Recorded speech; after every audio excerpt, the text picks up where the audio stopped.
What's up, guys? Welcome back to the channel. Here we are going back in history a little bit. In this one we have Nuremberg. I hope I said that right. Nuremberg executions 1946. What happened to the bodies? So this is after World War II, after the Nazis have been defeated. Before we dive into this, if you guys happen to enjoy it, please don't forget to subscribe, give the video a thumbs up. Let's dive right in.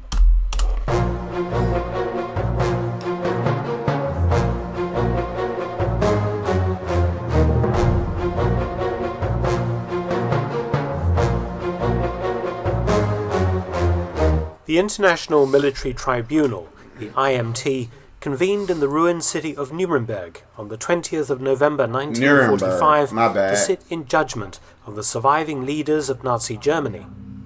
Oh, wow. The trial continued until the 1st of October 1946, when the judgments were handed down. Of the 24 defendants, 11 were sentenced to death by hanging. A hanging? I feel that. Reichsmarschall Hermann Göring, the most senior German leader placed on trial, was somehow able to commit suicide the night before his execution, using a vial of cyanide smuggled to him in his cell. This will be the subject of a different film in the future. The remaining 10 were all duly hanged by a special team of US Army executioners, using 2 gallows constructed in the Nuremberg Palace of Justice's gymnasium. They were Wilhelm Keitel, Field Marshal, and former chief of the German Armed Forces. I mean, I feel like Lee, who's always on the side of preserving human life and never taking human life, the karma. Yeah, it's what goes around comes around. And sometimes I don't want to be the one to say it, because thou shalt not kill. That I shall not judge people, but the atrocities that they committed, the amount of people that they killed, the evil that they spread, they got what was coming to them. Those leaders got what was coming to them. And I don't feel bad about it in one bit. I don't feel bad about it one bit. Not one bit. Joachim von Ribbentrop, Hitler's foreign minister. Dr. Ernst Kaltenbrunner, SS Obergruppenführer and Chief of the Reich Main Security Office. Alfred Rosenberg, Head of the Reich Ministry of the Occupied Eastern Territories and a major National Socialist theorist. Dr. Hans Frank, Head of the General Government of Occupied Poland. Wilhelm Frick, Reich Minister of the Interior and then Governor of Occupied Czechoslovakia.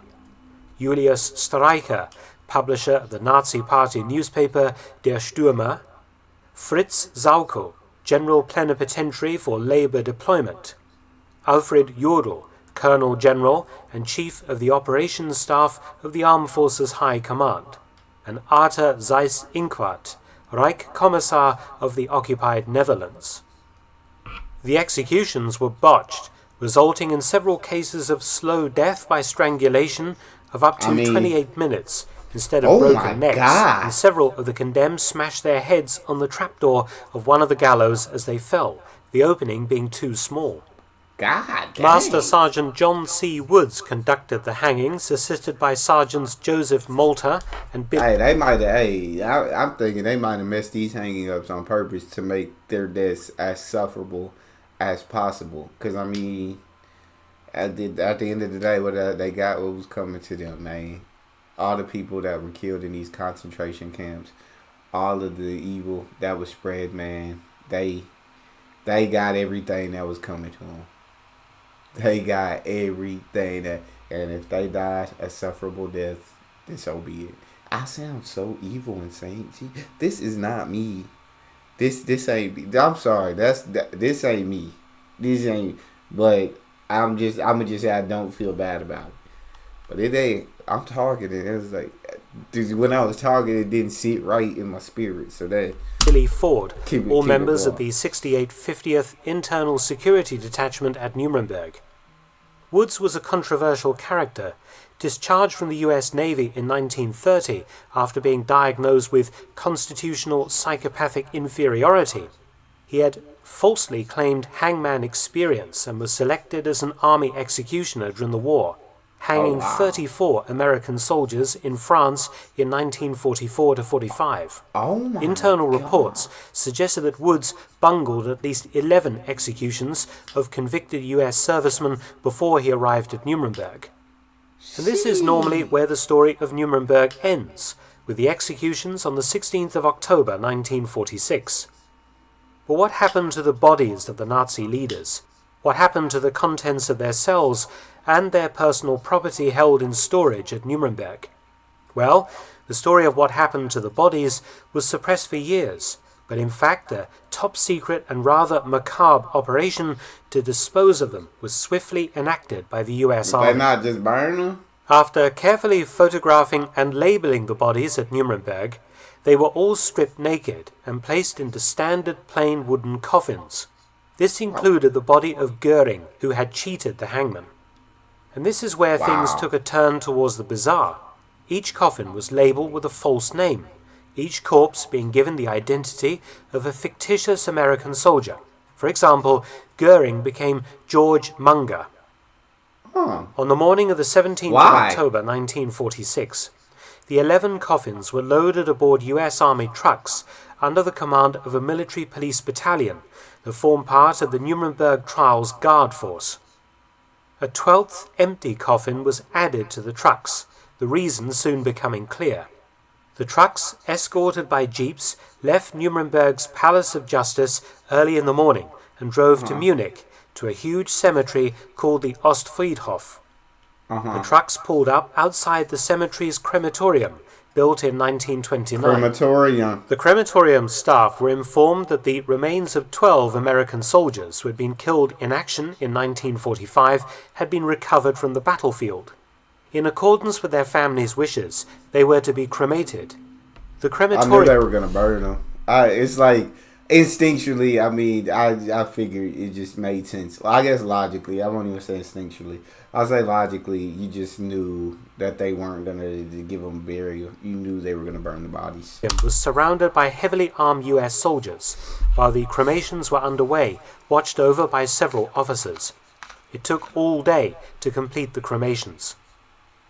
The ashes of each war criminal was placed into urns, carefully labelled with their false American identities. At the conclusion of the operation, the urns were loaded aboard a truck and driven under escort to US Army Mortuary No. 1 at 25 Heilmannstrasse in Munich, otherwise known as the Villa Oberhummer, the attractive white house of a wealthy textiles manufacturer that had been commandeered by the US Army. Next came the disposal of the ashes. Yes. Not far from the villa is the Venzbach, a small tributary stream of the river Isar that runs through Munich.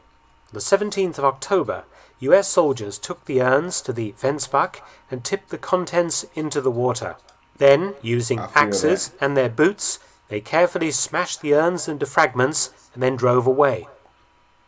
Now for the second part of the cleanup operation, disposal of the executed... So what do you guys think? In the comment section, I'm intrigued to hear your thoughts on what do you guys think of bodies being cremated, put in the urns being spread into the lake, or I can't remember the German word he used for it, and then the urns being destroyed. Do you guys think that was the right way to go about it? Would you guys have went about it in a different way? Very intrigued to know. ...executed men's possessions. Those who had stood trial in their military uniforms had had those uniforms stripped of all insignia and decorations. Those materials had been placed in storage at Nuremberg. Field Marshal Keitel's medals and decorations, including his Knight's Cross and World War I Iron Crosses, were all destroyed, along with his Field Marshal's baton. Strangely, his 2 golden party badges were retained, though the swastikas were defaced, before being handed over to the finance director of the US occupation zone in Germany for sale to help offset the cost of the executions, which had run to some $4,500. Regarding Colonel General Jodl, all of his decorations and medals were destroyed. Hermann Goering had many decorations, and was captured wearing his distinctive neck assemblage of the Grand Cross of the Iron Cross, the Knight's Cross, and the World War I Pour le Mérite, or Blue Max. The Americans destroyed all of these decorations, as well as his World War I Iron Cross First Class. deserve to be However, destroyed. Goering's solid gold Nazi Party badge, his diamond-studded pilot's observer's badge, and other decorations made from precious Those are metals real were diamonds? denazified by scratching out or otherwise defacing the swastikas before they too were sent to the finance director to be sold, presumably for scrap.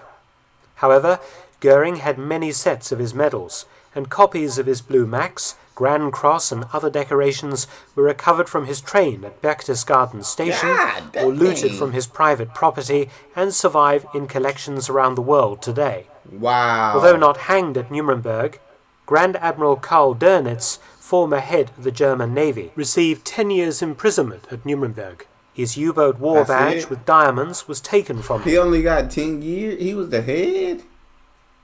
He only got 10 years? Its swastika crudely excised, and this was also sent to the finance director as scrap jewellery. Most of the executed had left behind papers, letters, or diaries in their cells. These were gathered up and sorted into categories, though some of this material subsequently disappeared. All uniforms in storage bearing Nazi insignia were burned. All other clothing, personal possessions, and less precious jewellery were turned over to the relatives of the executed, along with any Oh, cash wow. up to 1,000 Reichsmarks. All other cash and precious stones went to the finance directorate. One man was missing from the cremations in October 1946. Robert Ley had been head of the German Labour Front under Hitler. The American psychologist at Nuremberg, Dr. Douglas Kelly, thought that Ley was mentally ill, but before further tests could be made, Ley managed to hang himself in his cell on the 24th of October Dang. 1945. So even though he didn't make it to the hanging, the execution, he executed himself. So the job that the Americans weren't going to do, he took it out of their hands and did it to himself. The body was cremated, but in a bizarre move, Dr. Kelly had Ley's brains smuggled out of the prison for study, and a section wow. of Ley's brain tissue was found among Kelly's papers in 2013, long after he also my killed God. himself in 1958. Thanks for watching. Please subscribe and share. You can also visit my new audiobook channel, War Stories with Mark Felton. You can also help support both of my channels at PayPal and Patreon. Details in the description box below. You guys let me know what y'all think about this. Very intrigued to hear your comments on this one. That's all I've got for this video. If you enjoyed, please don't forget to subscribe, get a video a thumbs up, and check out that next one. I'll see you guys next time.